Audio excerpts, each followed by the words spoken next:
Welcome to Big Valley Living. I went out to a local ranch with my friend Jennifer today and we picked up some fresh vegetables, and it is full-time summer here in the Big Valley. So I picked up about 8 pounds of green beans fresh from the farm, picked this morning. So I'm going to prepare some for canning, and these will be pressure canned. So I need to go get busy and watch some of my favorite YouTubers. Before I get started, I do want to show you that these don't seem to be too fibrous, but if you have a string in there, you're going to want to make sure that you pull that out when you're breaking your beans apart. So I'm going to take both ends off of these, and they just don't seem to be super stringy. So get as much as you can. And then what I'm going to do here is I'm going to break it. I'm going to break mine into thirds because I like them to be sort of bite-sized, just like that. Then I'm going to put them into cold water, and I've got a lot of beans to prepare, so talk to you in a bit. Okay, we have cleaned all of the beans and taken anything out that doesn't look like it belongs. If it's scarred or it has any kind of discoloration, go ahead and get rid of it. Both of the ends were taken off, and I actually snapped them into approximately 1 to 1.5 inch pieces. We washed and rinsed them twice in a colander, and we placed them right there in the, was that a 12 quart or 18 quart? It's really big. 12 or 18. I'm not really sure of which. It's a big pan of cold water. And then right there, we have a scoop that has holes in it. I actually got this over at the Biggest Little Kitchen store in Jackson, California. I'll put a link below because they have a lot of really cool gadgets. And then we have our jars that we have already cleaned. Current canning guides state that if you have washed them and they are going to be canned over 10 minutes, that you don't need to sterilize them, and we'll be canning in a pressure canner for 20 minutes. So we cleaned them in hot soapy water, and we're actually going to put them back into a hot sink to stay warm so that we don't have thermal shock. And that's the same guidelines for the lids.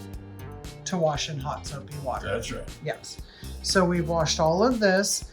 And another thing that lids now from Ball, if you see these, they have a little sealant on the bottom, and you do not need to soak them anymore. In fact, you risk, if you do soak them in hot water, if you're an older canner, you've been canning for a while, if you soak them in warm water, you risk not having a good seal, and you could lose all the food that you took a lot of time to can.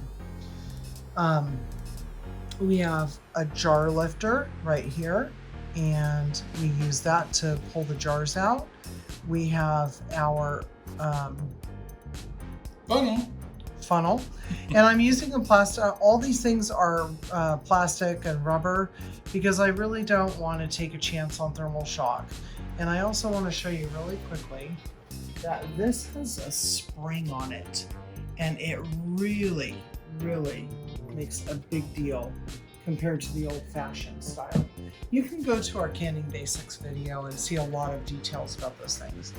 All right, so when we get to canning, we are going to use pickling salt, and I have a little bit into a little bowl that will make it easier to get out. We're using garlic powder. I've talked about garlic powder before. I don't like granulated garlic powder. I like powder. It dissolves better and just makes a cleaner product. And then we have our little bowl of distilled white vinegar, and that's going to be used with paper towels to clean off the lids of, or the rims of the jars after we have packed everything. So we just wanted to kind of show you everything that we'll be using as far as tools go. And then one more tip, once we're done using that vinegar, we will pour that into the pressure canner so that it does away with the hard water spots and all that stuff that you can get onto your jars if you have hard water or anything in your water. Good point. Thank you, David. You're welcome. I'm here for you. Yes, you are. Proceed. So here's one of the most important tools in the kitchen for pressure canning, and this is an All-American 915 pressure cannon. We use the USDA guidelines, and they do not approve any pressure cookers like your instant pots that you might find online or anything like that. So I just want to make that point. We use an All-American. You can also, I think there are Presto pans that you can use. So the biggest thing to look for is pressure canner or pressure cooker.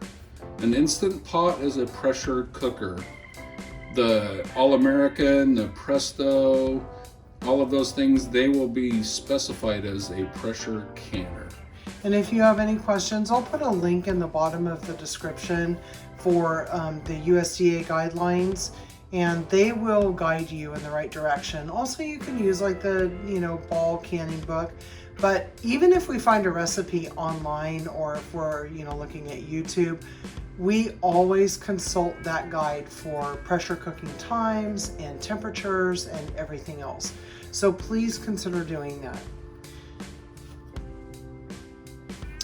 All right, last but not least, we have actually two little water kettles, tea kettles, and that's just so that we can go through the process quickly once we start. We use filtered water, and we actually have two of these so we don't have to wait for them to heat up. All right, I've put my jars into a sink with very hot water, just so we don't have the thermal shock. A few tools that I haven't discussed yet are things like this. I use this little tool from Williams-Sonoma. You could use a chopstick, or you could use a skewer.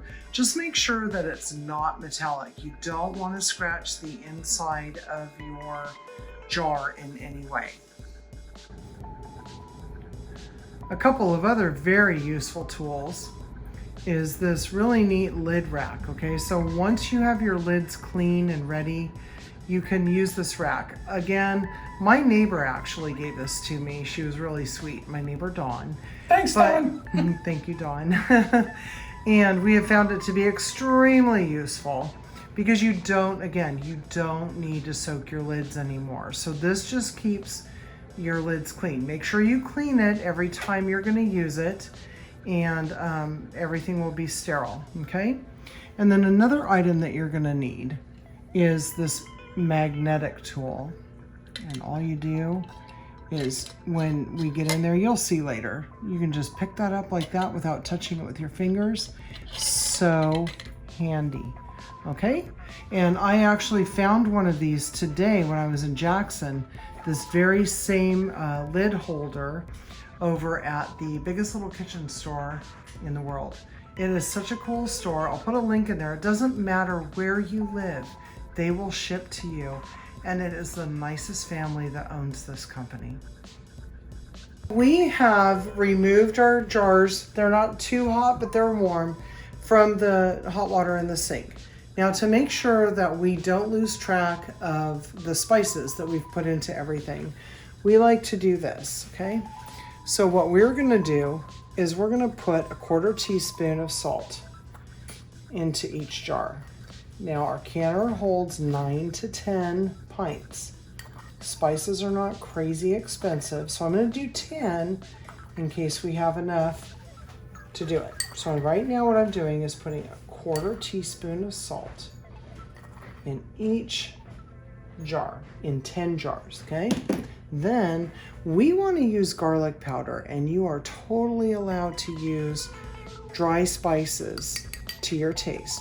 So we're taking a 1/4 teaspoon of garlic powder, kind of a scant 1/4 teaspoon, okay, in each of the jars. Okay.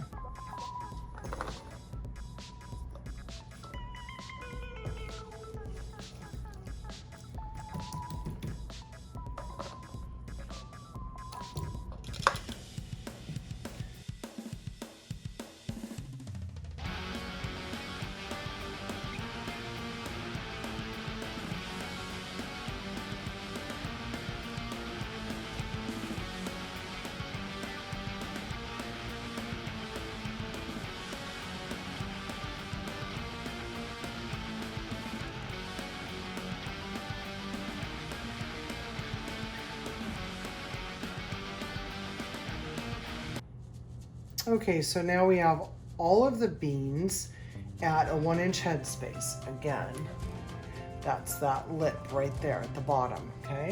Where the ring is gonna end. So I'm gonna go ahead and fill these jars up to that mark, because once I go to debubble everything, I know it's gonna adjust down a little bit, and then we'll be able to see, do we need more water or do we need more beans, okay?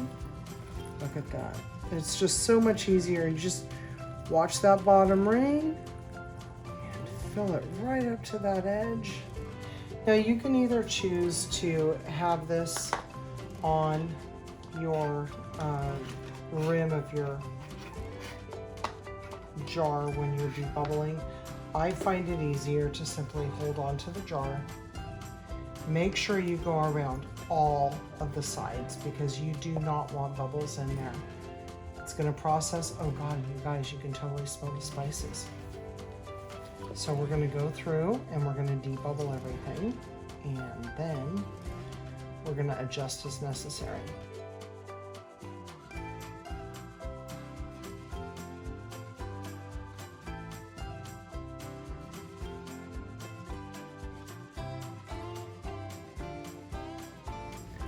All right, well, that worked out pretty well. We're really happy with the headspace with the water and the beans. We made a few adjustments, as you saw in the fast forward. We're going to get a clean, we use paper towels to wipe the rims, because you don't want any kind of debris between your rim of your seal and the top of your jar. So, and I'm going to put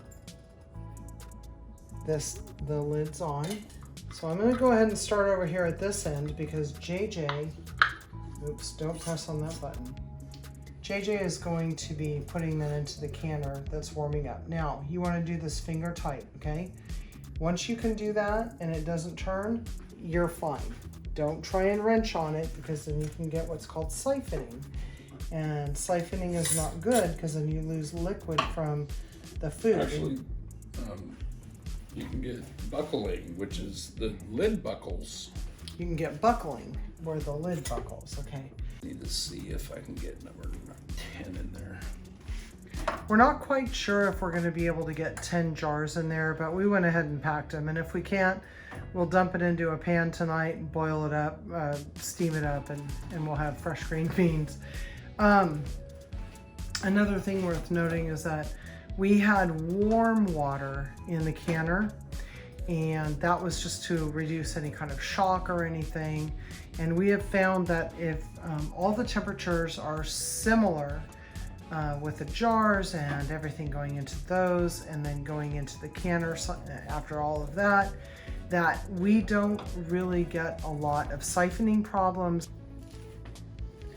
Okay, everybody, so wide mouth jars are a little bit of a different animal. We generally use small mouth jars, regular mouth jars, okay? So we were able to get 8 pints of beans in here. Now, thankfully, the USDA guidelines stated that if we had approximately 8 pounds of beans, we would get like 9 pints of green beans. Well, guess what? It looks to us like we're going to get 2 canner loads exactly like this. So all is not lost. We're actually going to put the other beans to stay warm in the sink. We're going to do another load. You don't need to see that, but it's a bonus. We'll let you know how it goes at the end. Yeah, we're really happy with this turnout. You're going to make sure that your latches go underneath. You're going to latch everything, and what you want to do is you're going to do the opposite screws to latch it down. And then there's this little gap right here, and you just want to make sure that those are even.